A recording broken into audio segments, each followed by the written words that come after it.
كما تكونوا زخبركم سمعتنا أبناء حج زينا وتهدرا سمال أب إرترا وتهدرا جونسي أمونغو حماس إسرائيل أخيبا بايتو تستا بزيفر مبتانون نروين مخاين روسيا أب هاجرا نخياتوا مخلكالان زبلو زيناتات كلنا كسام مدبنا مسانا حابيركم نخصنه عند عدمنا متان أواناو زينا أب أوان خبص حكم سابسكرايب نخط جبرو بخبري نزخ أخركم زحالف قدام بهندوتاي متقعتي حماس إسرائيل تجمر وتهدرا جونسي الناس عاصعي خيد مهلاو استفالا معخنا زينا يقلص الله كسابز زينا سدالو لغيزي بزح زموتو سلامايون سبات بوغن فلسطينيان لعلي 500 سوسان بوغن اسرائيليان كاني لعلي 800 بصيح كم زلو استفالا معخنا زينا حبيرن منግስት እስራኤል بمجد ሚኒስተር ምክልኻል እቲ ሃገር ዮአቭ ጋላንት ኣብዝሃቦ መግለጺ ንውሽ መጥቃዛ ኣብ ፍጹም ከበባን ዕፅዋን ከነእትዋ ኢና ኢሉ እዚ ብተወሳኺ ንሕና ምስ እንስሳታት ዝኾኑ ሰባት ኢና ንዋጋእ ዘለና ምባል እውን ተመልኪቱ ኣሎ እስራኤል ኣብ ቃዛ ብዘይ ዕረፍቲ ናይ ኣየር መጥቃዕቲ ተካይድ ብምህላዋ ከም ሳዕቤናኻ ቁፅሪ ፍልስጥማውያን ግዳያት ብናሃር ክውስኽ ከም ዝኽእል ይግመት እስራኤል ነቶም ነበርቲ ነቲ ቦታ ለቂቖም ክኸዱ እውን መኺራ ኣላ ናይ እስራኤል ናይ ፀዓት ሚኒስተር ካትዝ ናይ ቃዛ መስመር ማይ ብህፁፅ ክቋረፅን ኣዚዙ ኣሎ እቲ ከበባ ዕፅዋን ንምግብን ነዳድን ማይን ከምኡ ንኤሌክትሪሲቲ ዘጠቃለለ እዩ ናይ እስራኤል ምክልኻል ሚኒስተር ብካልእ ወገን 300,000 ዕቁር ሰራዊት መፀዋዕቲ ኣቅሪቡ ከም ዘሎ ኣፍሊጡ ኣሎ እቲ ዕላሙ ከዓ ናይ ሓማስ መግዛእቲ ኣብ ቃዛ ንኸበቅዕ እዩ ኢሉ ኣብቲ ዝወፀ መግለፂ ወሃቡ ቃል ሓላፊ ስታፍ እስራኤል ዳንኤል ሃጋሪ ከም ዝገለፆ ኣብ ሓፂር ግዜ ናብ መጥቃዕቲ ክንሰጋገርና ኢሉ ነበርቲ ቃዛ እውን እንተኾነ እስራኤል ናይ ኣጋር መጥቃዕቲ ከተካይድ ትኽእል እያ ኢሎም ተሸቅዶም ከም ዘሎ እዮም ብዝተፈላለዩ ምንጭታት ዝጥቀስ ፀኒሑ እዚ ከምዚ ኢሉ ከሎ ዕጡቃት ሓማስ ኣብ ደቡባዊ እስራኤል ደማዊ ኩናት የካይዱ ከም ዘለው ይግለጽ ኣሎ ወተሃደራዊ ወሃብ ቃል እስራኤል ሌተናል ኮሎኔል ሪቻርድ ብወገኑ ኣብ ዝሃቦ መግለፂ እቲ ዝተፈነወልና መጥቃዕቲ ሃንደበታዊ ብምዃኑ ሕጂ እውን እንተኾነ ዕጡቃት ሓማስ ናብ መሬት እስራኤል ይኣትው ክህሉ ከም ዝኽእሉ ሓቢሩ ሓለፍቲ ሓማስ ምክንያት ናይቲ መጥቃዕቲ ክገልፁ ከለው እስራኤላውያን ተቐማጦ ንመስጊድ ኣልቃሳ ጥሒሶም ብምእታውን ወተሃደራውያን እስራኤል በቢግዜኡ ብዙሓት ፍልስጥኤማውያን ስለ ዝቆትሉ ክብሉ ይገልፁ ኣብቲ ዝተገበረ ሃንደበታዊ መጥቃዕቲ ካብቶም ኣብ ናይ ሙዚቃ ፌስቲቫል ተኻፈልቲ ዝነበሩ ሰባት ብውሕዱ 250 ከም ዝሞቱ ዛካ ቮሎንታሪስ ግሩፕ ኣብ ምልዓል ሬሳታት ዝተሓበረ ግብረ ሰናይ ማሕበር ኣፍሊጡ ካልኦት ምንጭታት ከም ዝብለውን ከዓ ኣብቲ ግዜቲ ልዕሊ 100 እስራኤላውያን ተጨውዮም ተወሲዶም ክኾኑ ከም ዝኽእሉ ይግመት ነዚ ወታደራት ጎንፂ ንምርኣይ ትማሊ ባይቶ ፀጥታ ዕፁብ ኣኼባ ኣካይዱ እኳ እንተነበረ ብዘፍረ ከም ተበተነ ካብ ኒውዮርክ ተገሊፁ ናይ ኣሜሪካ ዲፕሎማት ኣብ ዩኤን ሮበርት ውድ ከም ዝበሎ ነቲ ተሪር ኩናኔ ብዙሓት ሃገራት ከም ዝደገፎ እንተኾነ ራሻ ትርከበን ገለ ሃገራት ስለ ዝተቃወሞ ኣብ ናይ ሓባር መረዳእታ ክብፅሕ ኣይተኻለን ኢሉ ዲፕሎማት ራሻ ብሕቡራት ሃገራት ቫስሊ ብወገኑ ራሻ ኣብ ንርሑ ዝጠመተ ፍታሕ ዳ እምበር ምኹናን ብዙሕ ትርጉም ከምዘይብሉ እያ ተኣምን ኢሉ ቻይና ብወገና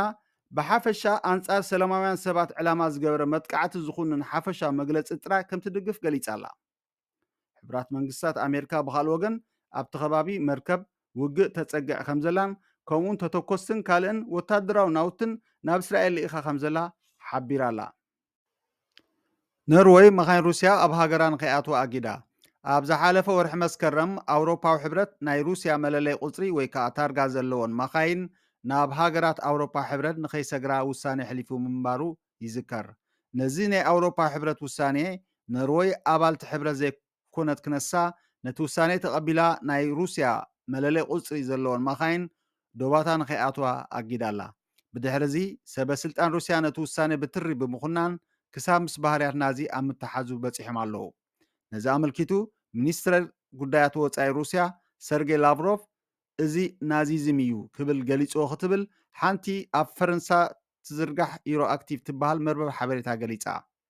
ወሃቢት ቃል ናይ ሚኒስትር ጉዳያት ወፃኢ ፌደሬሽን ሩስያ ዝኾነት ማርያ እቲ ውሳኔ ንኖርዌይ ሳዕቤን ክኸትለላ ምዃኑ ኣጠንቂቓላ መንግስቲ ኖርዌይ ነዚ ውሳኔ ኣመልኪቱ ኣብ ዝሃቦ ተወሳኺ ሓበሬታ እቲ ውሳኔ ነዞም ዝስዕቡ ሕዝታት ከም ዝገብር ኣፍሊጡ ንሳቶም ከዓ መኻይን ዲፕሎማሰኛታት ብዜጋታት ኖርዌይ ዝውነና ምዝኾና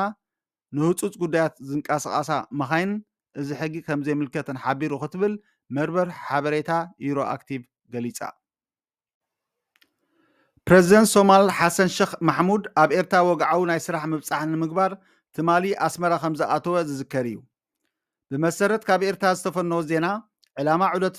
ፕረዚደንት ሓሰን ምስ ሰበስልጣን ኤርትራ ብዛዕባ ቀዲሞም ዝተሰማምዕሎም ንክልቴን ሃገራት ዘገድሱን ከምኡውን ዞባዊ ጉዳያት ክመያጡን ክግምግሙ ምዃኖም እዩ ተገሊጹ።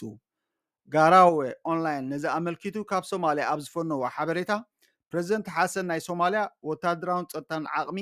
ኣብ ምህናፅ ኣበርቲዑ ይሰርሕ ምህላው ዝገልጽ። ብመሰረታ ማዕኸን ዜና ኣብ ኤርትራ ብርክት ዝበሉ ሶማልያውያን ወታደራት ወታደራዊ ታዕሊም ይወዙ ከም ዘለዉ ገሊጹ። ብተወሳኺ ገለ ካብቶም ኣቐዲሞም ኣብ ኤርትራ ዝሰልጠኑ ወታደራት ንፍሉይ ታዕሊም ኣብ ኤርትራ ከም ዝርከቡን ሓቢሩ ኣሎ። ከምኡውን ካሊእ ሓይሊ ባሕሪ ብኣባላት ስልጠና ሓይሊ ባሕሪ ኤርትራ ይስልጥኑ ከም ዘለዉ ተፈሊጡ። እታ ጋሮዌ ዝተባሃለ ምንጪ ብተወሳኺ ኣብ ፌደራል መንግስቲ ዝሰርሑ ናይ ፀጥታ ኣባላት እውን ኣብ ኤርትራ ስልጠና ይወስዱ ምህላዎም ሓቢሩ ኣሎ። እቲ መርበብ ሓበሬታ ኤርትራ ንመንግስቲ ሶማል ናይ ስልጠናን ወታደራዊ ናውቲ ሓገዝ ከም እተበርክተላ ኣብ ፅሑፉ ኣስፊርዎ ኣሎ። እቶም ኣቐዲሞም ኣብ ኤርትራ ዝሰልጠኑ 5,000 ዝኾኑ ወታደራት ኣብ ምምካት ኣልሸባብ ይነጥፉ ከም ዘለዉ እታ ምንጪ ሓበሬታ ጠቒሳ።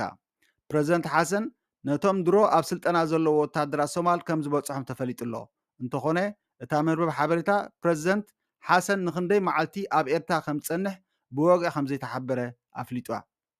እቶም ኣብ ስልጠና ኣለዉ ዝተባሃሉ ግን ብቁፅሪ ክንደይ ምዃኑ ጋሩ ኦንላይን ኣይሓበረን። ዝኸበርኩም ሰማዕቲ መደብና ብምክታልኩም ብልቢ ነመስግነኩም። መታን እዋናዊ ዜና ኣብ እዋኑ ክበፅሓኩም ሳብስክራይብ ንክትገብሩ ከዓ ብክብሪ ነዛኸረኩም። ንሕጂ ዝበልናዮ ትሕዝቶ ዜና ኣብዚ ንዛዝም ኣብ ስዕፎ ንወ ክሳብ ንራኸብ ሰሰናዩ ንምነኢልኩም።